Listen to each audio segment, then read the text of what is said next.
अस्सलाम वालेकुम व्यूअर्स, उम्मीद करता हूँ आप सब खैरियत से होंगे। मैं हूँ आपका होस्ट डॉक्टर जावेद और आप देख रहे हैं डॉक्टर जावेद इन्फॉर्मेटिव।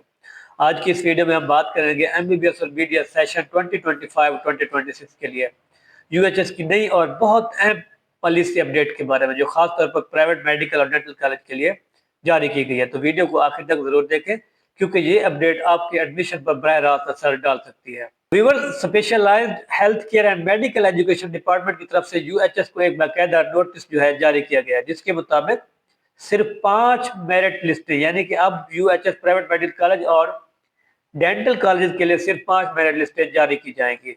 5वीं मेरिट लिस्ट के बाद यूएचएस की तरफ से कोई मजीद लिस्ट जारी नहीं की जाएगी। ये एक बहुत बड़ी तब्दीली है, क्योंकि पहले मेरिट लिस्टें काफी ज्यादा आती थी। 5 लिस्टों के बाद अब क्या होगा? अगर 5 मेरिट लिस्टों के बाद भी किसी प्राइवेट मेडिकल में सीट खाली रह जाती है, तो अब वो कॉलेज जो है अपना पोर्टल खुद ओपन कर सकेगा, तुलबा से डायरेक्ट एप्लीकेशन ली जाएंगी। मेरिट कैसे बनेगा? कॉलेजेस जो दरखास्तें वसूल करेंगे, उनकी बुनियाद पर एफएससी के नंबर, एमडी कैट के नंबर को मिलाकर कॉलेज जो है खुद अपनी मेरिट लिस्ट तैयार करेगा, लेकिन ये लिस्ट फाइनल नहीं होगी।